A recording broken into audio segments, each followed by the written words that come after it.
अस्सलाम वालेकुम students. Previous lectures में हमने सीखा और पढ़ा कि ऑर्गेनिक कंपाउंड्स क्या होते हैं, ऑर्गेनिक केमिस्ट्री की डेफिनेशन हमने पढ़ी, ऑर्गेनिक कंपाउंड सीखा हमने, उनके डेरिवेटिव्स क्या होते हैं उनको डिस्कस किया और लास्ट लेक्चर्स में हमने उनके नोमेनक्लेचर्स को डिस्कस किया, यानी कि अल्केन्स को नाम कैसे दिया जाता है। अब हम पढ़ रहे थे ऑर्गेनिक कंपाउंड्स, उसका रिमेनिंग हाफ हमारे पास रह गया, कुछ हिस्सा हमारे पास रह गया, उसको हम पढ़ते हैं कि देखिए हमारे पास ऑर्गेनिक कंपाउंड्स बहुत ज़्यादा तादाद में है।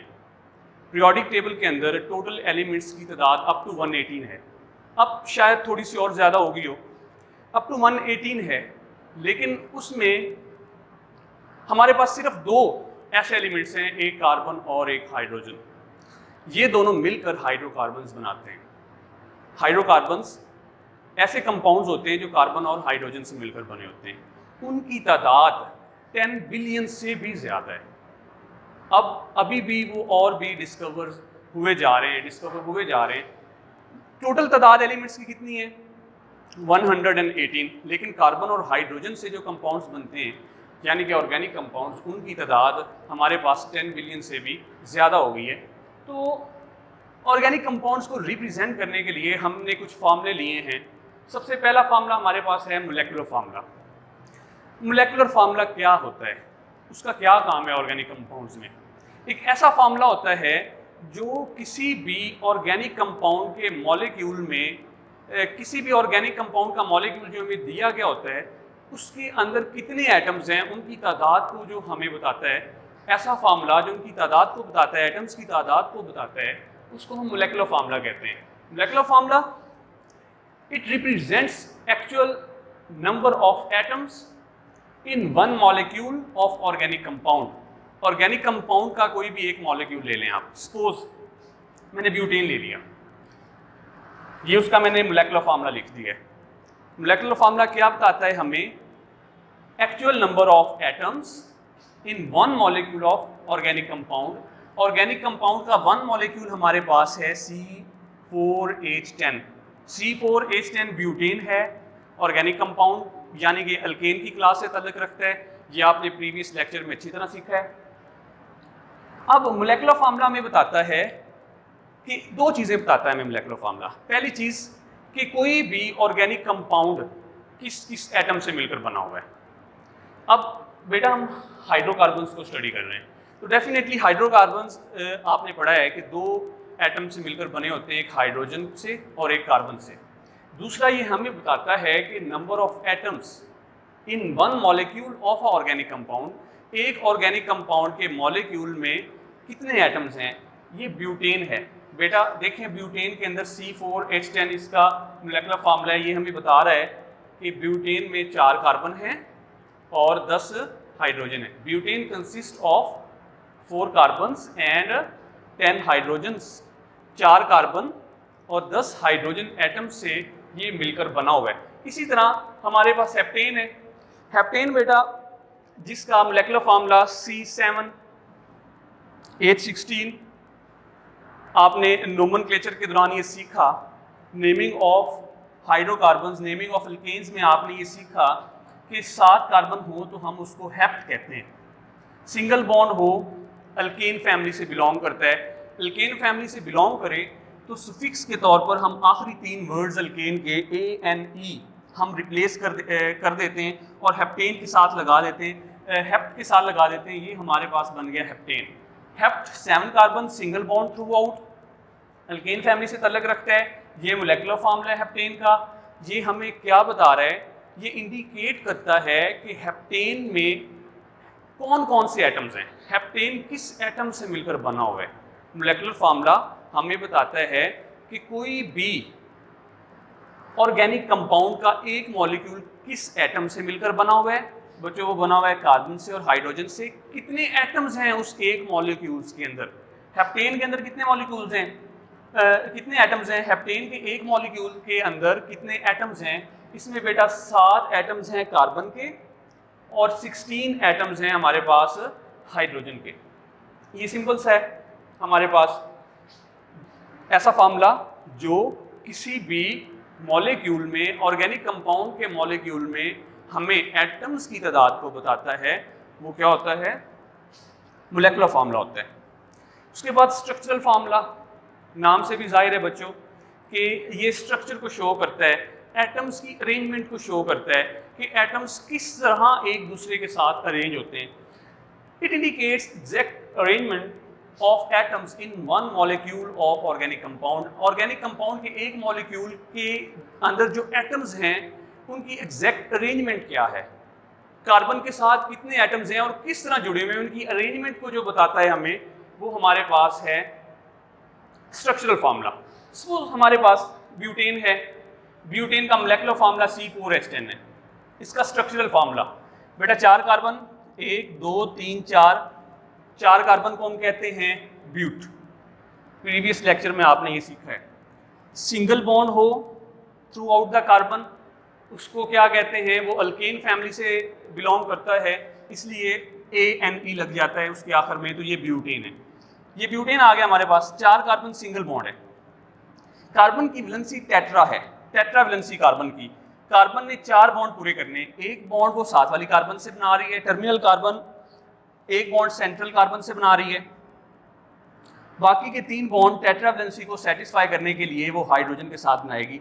ये ऐसा फार्मूला जो एटम्स की अरेंजमेंट को शो करे, उसको हम क्या कहते हैं, उसको बच्चों हम कहते हैं स्ट्रक्चरल फार्मूला। इसका नाम N-ब्यूटेन है, ये उसका स्ट्रक्चरल फार्मूला है। सिमिलरली इथीन है हमारे पास। इथीन का मोलेकुलर फार्मूला मैं आप लोगों को लिख कर देता हूं, C2H4, ये इसका मोलेकुलर फार्मूला है।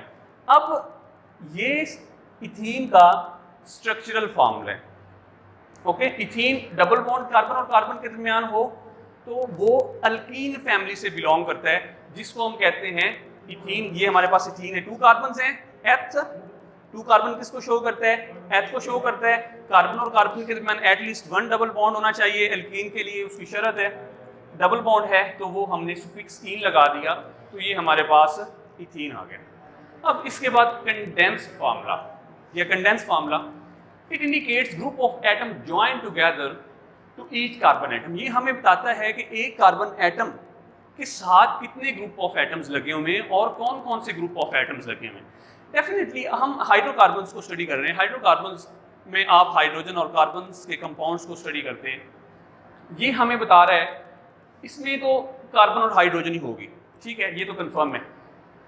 अब ये हमें बताता है कि एक कार्बन के साथ कितने हाइड्रोजन एटम जुड़े हुए होंगे, उसको हम कहते हैं condensed formula. It indicates group of atoms join together to each carbon atom. एक कार्बन एटम के साथ या हर कार्बन एटम्स के साथ कितने हाइड्रोजन के ग्रुप्स जुड़े हुए हैं, कितने हाइड्रोजन के एटम्स जुड़े हुए हैं, उसको बेटा हम कंडेंस्ड फार्मूला कहते हैं, कंडेंस्ड फार्मूला कहते हैं। ये हमारे पास CH3 है, टर्मिनल कार्बन है, टर्मिनल कार्बन के साथ 3 हाइड्रोजन है।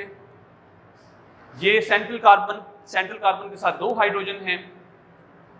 सेंट्रल कार्बन के साथ फिर 2 हाइड्रोजन है, और ये फिर टर्मिनल कार्बन के साथ हमारे पास 3 हाइड्रोजन है।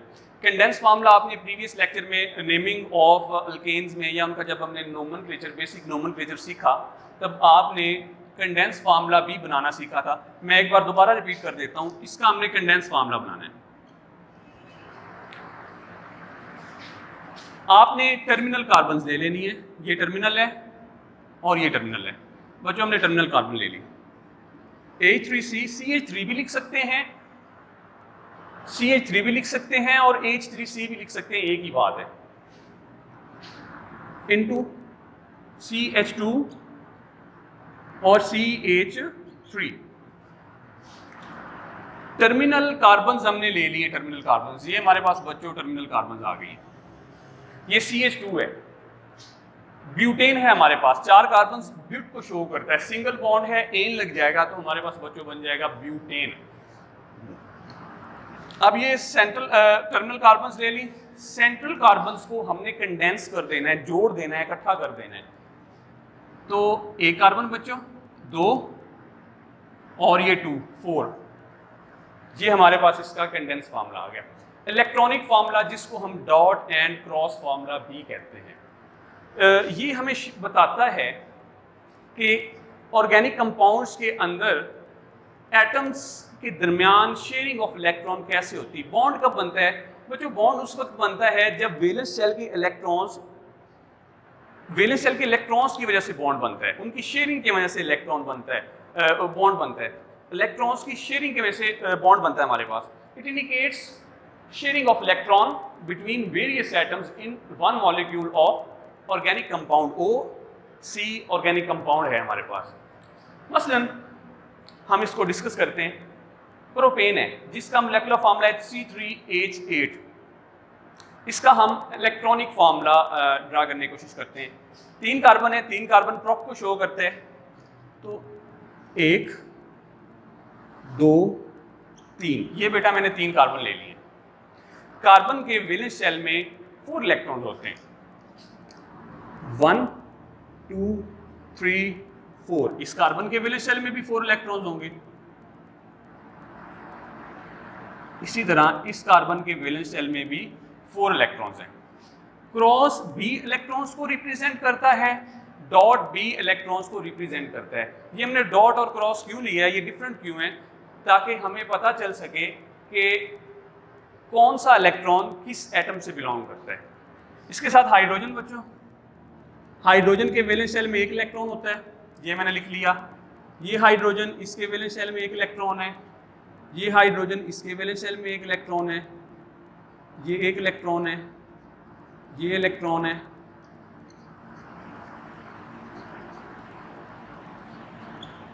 ये चीज। अब क्या होगा,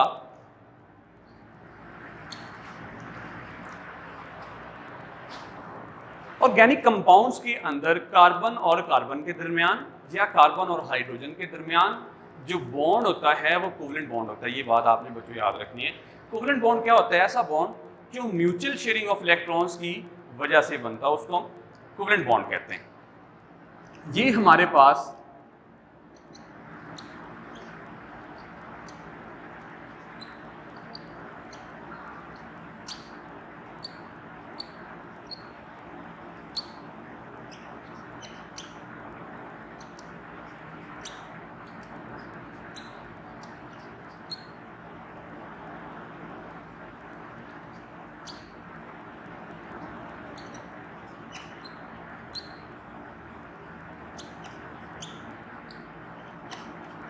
ये चीज बॉन्ड क्या होता है? बॉन्ड को अगर हम डिस्कस करें, आपने 9th क्लास में पढ़ा होगा कि बॉन्ड क्या होता है। सिंपल बॉन्ड क्या होता है? Bond is nothing but the pair of electron. ये बेटा हमारे पास पेयर ऑफ इलेक्ट्रॉन है, ये हमारे पास पेयर ऑफ इलेक्ट्रॉन है, ये हमारे पास पेयर ऑफ इलेक्ट्रॉन है। पेयर ऑफ इलेक्ट्रॉन को हम क्या नाम देते हैं? हम बॉन्ड का नाम देते हैं। बॉन्ड क्या है? Bond is nothing but the pair of electron. जहां पर भी इलेक्ट्रॉन का पेयर होगा हम उसको बॉन्ड का नाम देंगे। ये हमारे पास बेटा है इसका इलेक्ट्रॉनिक फार्मूला, या इसको हम कहते हैं डॉट एंड क्रॉस फार्मूला। इसमें ये मिलेंगे आपस में और बॉन्ड बना लेंगे।